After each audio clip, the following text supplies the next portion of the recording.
Mantan anggota DPRD Provinsi Sulawesi Tengah, angkat bicara mengenai adanya dugaan korupsi di wilayah Kabupaten Poso.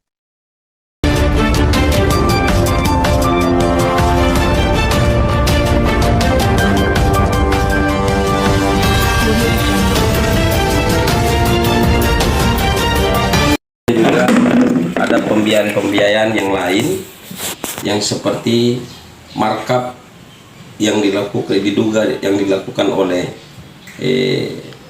oknum daripada Kadis Pendidikan, yaitu sebesar 4 miliar dari anggaran sebesar 13 miliar lebih. Nah, dan kemudian juga ada sisi daripada temuan BPK yang 2027 800 sekian juta itu ditemukan oleh Sekda Kadis Dinas Pertanian dulu, dan kemudian juga sudah menjadi Sekda sekarang, itu tidak pernah dikembalikan kepada negara. Apa itu? Itu yang tidak pernah dikembalikan, atau kami tidak pernah melihat STS-nya, dan diduga kuat itu disembunyikan oleh inspektorat dan pimpinan wilayah tersebut, yaitu Bupati Poso, yang diduga kuat yang dilakukan oleh Sekda Poso, itu dari hasil fee pertanian. Dibilang fee pertanian itu sebesar 800 juta lebih. Artinya apa? Justru itu kami selalu menyampaikan kepada BPK, kenapa hasil-hasil audit selalu diberikan WTP, sedangkan temuan-temuan yang lalu dari 2017 sampai 2023 itu tidak pernah terselesaikan dengan baik. Artinya apa? Neraca keuangan itu kan uang negara, ya harusnya harus balik. Dan kemudian kalau tidak balik, ada konsekuensi hukum yang akan dia terima kepada pejabat tersebut. Tapi ironisnya di Poso itu tidak seperti itu. Karena kenapa tidak seperti itu? Karena kami menduga pihak APH di Kabupaten Poso itu berpihak kepada pemerintah. Artinya kami menduga kuat mereka sudah disuap. Sudah disuap oleh siapa? Oleh pemerintah kabupaten, yaitu Bupati Poso, Sekda dan jajarannya.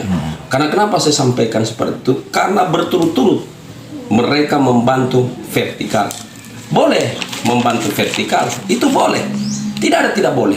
Tapi ingat, secara berturut-turut itu tidak dibenarkan. Dan BPK juga sampaikan kepada kami pada saat pada saat audiens dengan BPK. Justru itu saya katakan di sini Poso ini adalah sarang korupsi sebenarnya. Sarangnya korupsi sudah di Poso. Yang mereka inilah yang mau bikin bangkrut ini daerah. Siapa itu dia? Ya pemimpin-pemimpin daerah kami di sini. Terbukti selalu cuma vertikal yang dibantu. Masyarakat mana UMKM meningkat? Mana ekonomi meningkat di Poso ini dia? Tidak ada. Dan itu saya bisa bertarung dan saya bisa memaparkan itu dia. Siapa yang bilang Poso itu meningkat taraf ekonominya mereka. Dan kemudian juga kedua, infrastruktur ada dan terbangun di Poso. Itu nonsen. Ingat Pak, di Poso ini ada memiliki uang 1 triliun kurang lebih 600 miliar. 1 triliun 600 miliar, masa tidak ada pembangunan yang signifikan yang dilihat oleh masyarakat Poso? Dan bagaimana untuk meningkatkan taraf ekonominya orang? Ini mujur ada kita bilang APBD 1, yaitu tingkat Provinsi Sulawesi Tengah, yang membantu kabupaten ini. Kalau tidak ada, orang saja tidak memiliki katinting, tidak memiliki kerompong, dan tidak memiliki apa-apa yang mereka rasakan di masyarakat. Ini untung ada pemerintah Provinsi Sulawesi Tengah. Ini mujur Pak. Tapi kalau tidak ada provinsi atau pusat, saya yakin dan percaya salah satunya kabupaten yang paling bangkrut dan termiskin adalah Kabupaten Poso. Karena kenapa? Karena itu korup pemimpin-pemimpinnya di Poso. Saya jelaskan itu karena saya menduga kuat itu dia korupsi merajalela di Poso sama pemimpin-pemimpin Poso. Justru itu saya tekankan sekali lagi bahwa jadilah pemimpin yang baik. Contoh saja wartawan itu kan biasa, kalau kamu tuh pasti dia tidak mau. Begitupun masyarakat mau ketemu sama dia tidak mau. Karena kenapa? Akan terbongkar kedoknya ketika mereka akan memberitahu itu. Belum dunia pendidikan baru-baru digoncang lagi dengan kejadian rektor apa semua itu dia. Itu kan yayasan Unsimar itu ada melekat di pemerintah Kabupaten Poso. Artinya itu bobroknya bobroknya pengetahuan yang ada di dalam. Ya justru itu saya bilang katakan tadi, semua orang Poso pejabat ini dia. Artinya saya minta maaf. Saya pernah juga jadi anggota dewan 5 tahun lalu 2014 2019. Pola mindset mereka ini bagaimana bikin bangkrut ini daerah. Bukan menaikkan taraf ekonominya orang dan memperbaiki infrastruktur. Sampel nyata yang tidak bisa sampel nyata yang tidak bisa dipungkiri adalah satu di dunia pertanian.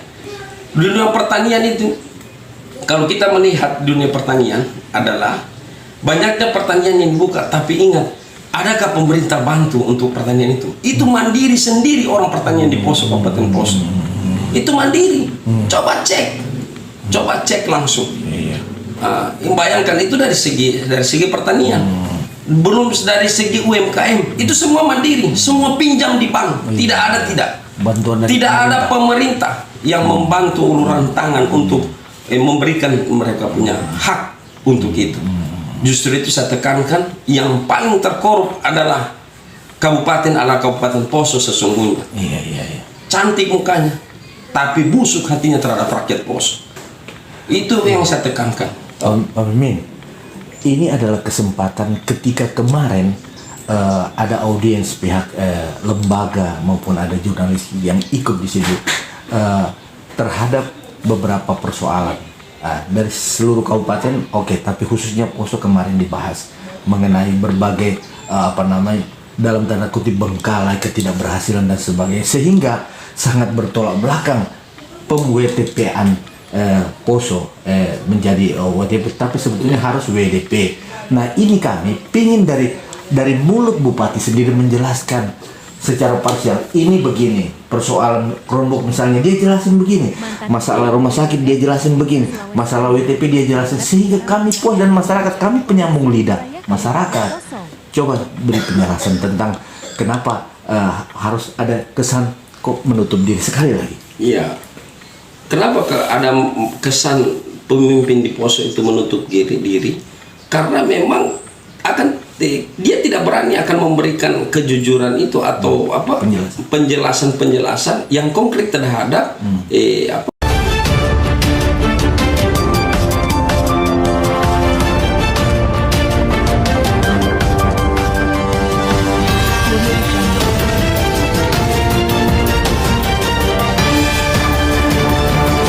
News TV, terdepan dan terpercaya.